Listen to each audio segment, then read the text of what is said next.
ونستعينه ونستغفره ونؤمن به ونتوكل عليه ونعوذ بالله من شرور أنفسنا ومن سيئات أعمالنا من يهده الله فلا مضل له ومن يضلله فلا هادي له وأشهد أن لا إله إلا الله وحده لا شريك له وأشهد أن سيدنا ومولانا محمدا عبده ورسوله صلى الله تعالى عليه وعلى آله وأصحابه أجمعين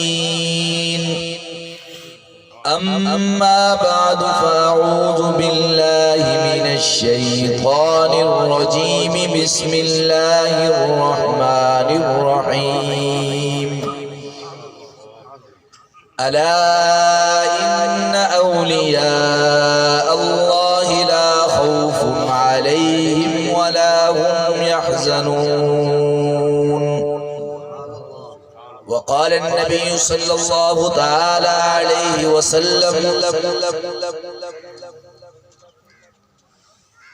ألا إن الدنيا كلهم هالكون إلا العالمون والعالمون كلهم هالكون إلا العاملون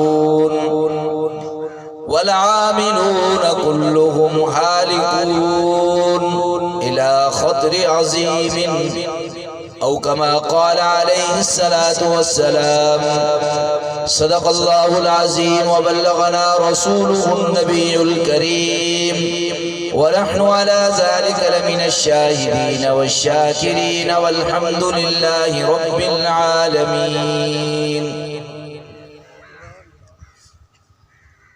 الہی محبوب کل جہاں کو دل و جگر کا سلام پہنچے، نفس نفس کا درود اترے، نظر نظر کا سلام پہنچے. رسول رحمت کا بار احسان ہے تمام خلقت کے دوش پر، ایسے محسن کو بستی بستی نگر نگر کا سلام پہنچے. بلغ العلا بکمالہ کشف الدجا بجمالہ حسنت جمیع خصالہ صلو علیہ وآلہ. انتہائی واجب الاحترام برادران اسلام، آج کا یہ پروگرام ہمارے برادر جناب بھائی مختار احمد صاحب اور عزیز محترم حضرت مولانا خضر حیات صاحب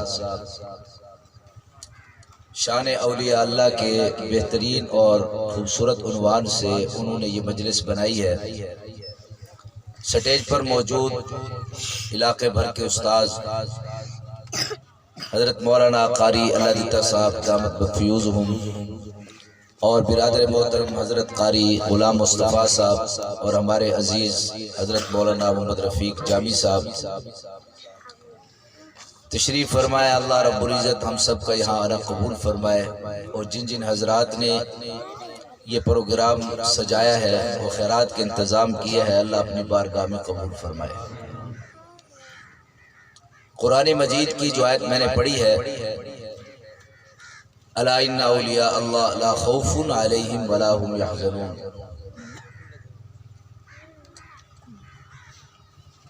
اللہ رب العزت اس آیت کے اندر فرماتے ہیں خبردار جو اللہ کے ولی ہیں انہیں نہ کوئی خوف ہے نہ کوئی غم ہے. ان کے لیے کوئی خوف اور غم نہیں ہے. جس آدمی نے اس دنیا میں آنے کا اپنا مقصد سمجھ لیا ہے کہ اللہ رب العزت نے مجھے کیوں بھیجا ہے، یہاں بیکار نہیں آیا. آپ گھر سے چل کر یہاں آئے ہیں تو آپ کے آنے کا مقصد ہے کہ بھائی مختار صاحب نے ہمیں بلایا ہے، وہ خوش ہو جائیں گے، خیرات کا انتظام ہے. آپ موٹر سائیکل چلا کر وہاں سے آئے، آپ نے پیٹرول ڈالا، خرچہ کیا، یہاں پہنچے ہیں. آپ کی یہ یہاں آنا ایک مقصد کے تحت ہے، کسی کو خوش کرنے کے لیے. ہم یہاں بیٹھے ہیں اس لیے بیٹھے ہیں کہ علماء بیان کریں گے، ہم واعظ و نصیحت حاصل کریں گے، اس پر عمل کریں گے۔ اتنی لمبی زندگی انسان کے پاس جو اللہ رب العزت نے دی ہے، کسی کے پاس 30 سال، کسی کے پاس 40 50 60 سال۔ اللہ رب العزت قرآن مجید کے اندر یہ فرماتے ہیں وَمَا الْحَيَاةُ الدُّنْيَا إِلَّا لَهْوٌ وَلَعِبٌ، کہ یہ دنیا کھیل تماشا ہے۔ اور آگے فرمایا وَلَلدَّارُ الْآخِرَةِ خَيْرٌ، آخرت کا گھر بہتر ہے، آخرت کا گھر بہتر ہے۔ حدیث پاک کے اندر سرور دو عالم صلی اللہ علیہ وسلم نے جو ارشاد فرمایا الا ان الدنیا خلقت لکم وخلقتم للآخرہ، اللہ نے یہ پوری دنیا کا نظام تمہارے لیے بنایا ہے اور تمہیں آخرت کے لیے بنایا ہے۔ تو اس حدیث سے یہ معلوم ہوتا ہے کہ ہم اس دنیا کے لیے بنائے ہی نہیں گئے، ہم اس دنیا میں رہ کر اس دنیا کو بنا رہے ہیں۔ کوئی مکان بنا رہا ہے اس کی فکر کے اندر ہے، کوئی جائیداد بنانے کی فکر میں ہے، کوئی زمین بنانے کی فکر میں ہے، کوئی بال بنانے کی فکر میں ہے، کوئی کسی کی عزت لوٹنے کی فکر میں ہے، کوئی کسی کا مال کھینچنے کی فکر کے اندر ہے۔ جو اللہ رب العزت نے جس مقصد کے لیے ہمیں پیدا کیا تھا وہ مقصد پیدائش ہم نے ختم کر دیا ہے۔ ہر آدمی ایسے آوارہ سا پھر رہا ہے اور ہر آدمی بے لگامہ سا ہے، حالانکہ اسے معلوم نہیں ہے کہ اللہ کا قرآن مجید کے اندر کیا فرماتا ہے۔ سب سے پہلے یہ بات سمجھیے کہ ہم قرآن مجید جو ہمارے پاس موجود اتنی مقدس کتاب ہے، یہ قرآن مجید یہ زندوں کے لیے یا مردوں کے لیے؟ کس کے لیے بھائی؟ کس کے لیے؟ زندوں کے لیے۔ زندوں کے لیے یہ نہیں ہے کہ قرآن مجید حفظ کر لو، یہ نہیں ہے، اس لیے قرآن مجید نہیں آئے کہ آپ اس کو حفظ کریں۔ حفاظت اللہ نے خود ذمہ لی ہے، اِنَّا نَحْنُ نَزَّلْنَا الذِّكْرَ وَإِنَّا لَهُ لَحَافِظُونَ۔ یہ ہم ذریعہ بن جاتے ہیں کہ قاری اللہ دیتا صاحب نے رفیق صاحب کو قرآن پڑھایا، مولوی خضر کو پڑھایا، ان کو قرآن مجید جو پڑھایا ہے یہ حفاظت کا اللہ رب العزت نے ہمیں واسطہ بنا لیا ہے، ورنہ رب کو ضرورت نہیں ہے کہ ہمارے ذریعے اللہ قرآن مجید کی حفاظت کرے۔ اس نے قرآن مجید اتار کر کہہ دیا ہے اِنَّا نَحْنُ نَزَّلْنَا الذِّكْرَ وَإِنَّا لَهُ لَحَافِظُونَ، یہ قرآن مجید اتارا ہم نے ہے اور اس کی حفاظت ہم کریں گے۔ ساری دنیا مل کر قرآن مجید کو ختم کرنا چاہے نہیں کر سکتی۔ اللہ رب العزت کی ذات قرآن مجید کو اتارنے والی بھی ہے اور اس کی حفاظت بھی اللہ کے ذمہ ہے۔ آج ہم میں سے کتنے لوگ یہاں بیٹھے ہیں جو ذہنی طور پر ہم مسلمان نہیں، چہرے پہ داڑھی بھی ہے، نماز بھی پڑھتے ہیں، عشر بھی دیتے ہیں، زکوٰۃ بھی ادا کرتے ہیں، لیکن ہم اپنے بچوں کو قرآن مجید پڑھانے کے لیے اور ان بچوں کو قرآن مجید کا ترجمہ پڑھانے کے لیے اور اپنی زندگی میں قرآن مجید کو لانے کے لیے کوئی بھی تیار نہیں ہے۔ نہ ہماری عدالتوں میں قرآن، نہ ہمارے بازاروں میں قرآن، نہ ہماری شادی میں قرآن، نہ ہماری غمی میں قرآن مجید موجود ہے، کہیں بھی یہ موجود نہیں ہے۔ جہاں قرآن ہوتا ہے اور جس آدمی نے اپنے اوپر قرآن لاگو کیا ہوتا ہے وہ اللہ کا ولی ہوتا ہے۔ وہ کون ہوتا ہے؟ اللہ کا ولی وہ ہے جس کے گفتگو قرآن کے مطابق، جس کا دیکھنا قرآن مجید کے مطابق۔ سورۃ نور میں اللہ رب العزت نے 2 رکوع نازل کی ہیں اس لیے کہ تم نے کسی کے گھر میں اپنے گھر میں کس طرح داخل ہونا ہے۔ ہم نے کبھی سوچا ہے 2 منٹ کے لیے کہ اب گھر میں داخل ہو رہے ہیں، رشتہ داروں میں گھر میں، اپنے گھر میں، کسی اور کے گھر میں، تو گھر میں جانے کا طریقہ کیا ہے؟ یا ایھا الذین آمنوا لا تدخلوا بیوتا غیر بیوتکم حتی تستأنسوا وتسلموا علی اہلھا۔ جب اپنے گھر میں داخل ہو یا کسی کے گھر میں داخل ہو، ہم نے وہاں جا کر کیا کہنا ہے؟ السلام علیکم۔ کیا کہنا ہے بھائی؟ السلام علیکم۔ صحیح سے دسو اپنے کتنے بندے جڑے آپ دے گھر بہندے ہوئے آپ دی زال کو اپنے بالن واخن السلام علیکم؟ بڑے بڑے ولی اللہ بہت کم لوگ ہیں، 2-3 آدمی مشکل سے بیٹھے ہوں گے۔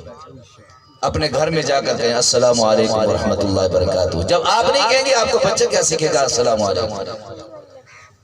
ہم گھر میں بیٹھے ہیں، ہم مدرسے میں بچوں کو پڑھاتے ہیں کہ گھر جا کر جھوٹ نہیں بولنا، گھر جا کے نماز پڑھنی ہے آپ نے، لیکن بچہ جب گھر جاتا ہے کنڈی بجتی ہے تو یہی جو ہم سے حافظ بن رہا ہوتا ہے یا عالم بن رہا ہوتا ہے، یہ اس کو اس کا باپ کہتا ہے پتر باندھتے آگ ابا کوئی نہیں بیٹھا، ہم اس کو سکھا رہے ہیں سچ اور اس کا باپ اس کو جھوٹ سکھا رہا ہے۔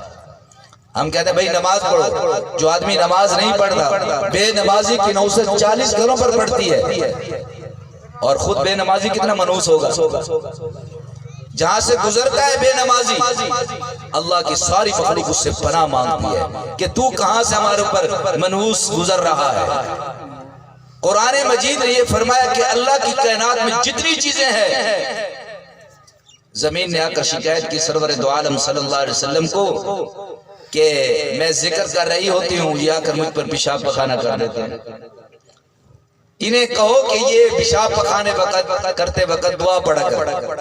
اور جب آدمی دعا پڑھتا ہے تو زمین وہ ذکر سے خاموش ہو جاتی ہے تاکہ آدمی پیشاب پخانے سے فارغ ہو جائے۔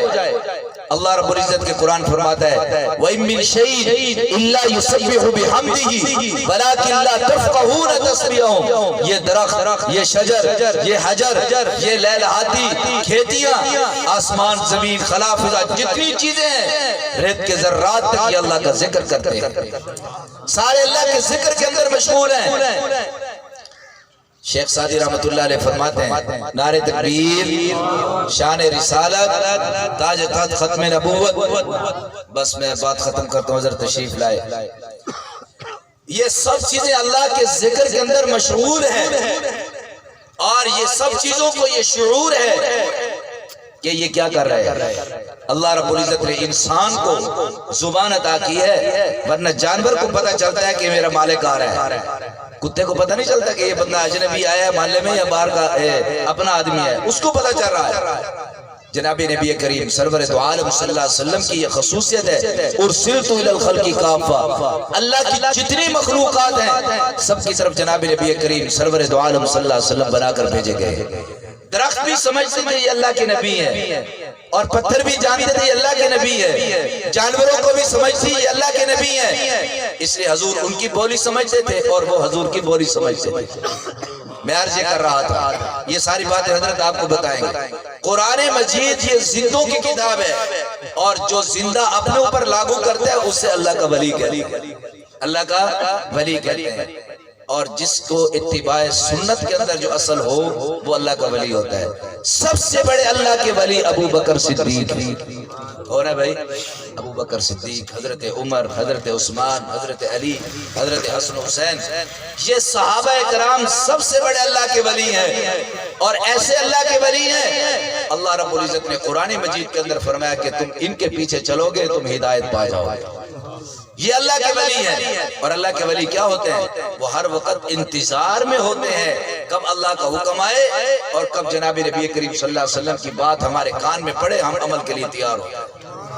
حدیث پاک کے اندر آتا ہے جب شراب کے بارے میں حکم آئے کہ حرام ہے، تو جب یہ اعلان ہوا کہ شراب حرام ہے، فرمایا کہ عرب کے معاشرے میں اتنی گھٹی میں شراب پڑ چکی تھی کہ بڑے بڑے مٹکے شراب کے بھرے ہوئے تھے۔ حضور سرور دو عالم صلی اللہ علیہ وسلم کے فرمان جب ان کی کان میں پڑا تو فوراً اپنے مٹکے انہوں نے انڈیل دیے اور ان کو بہا دیا، اور اتنی شراب بہ رہی تھی۔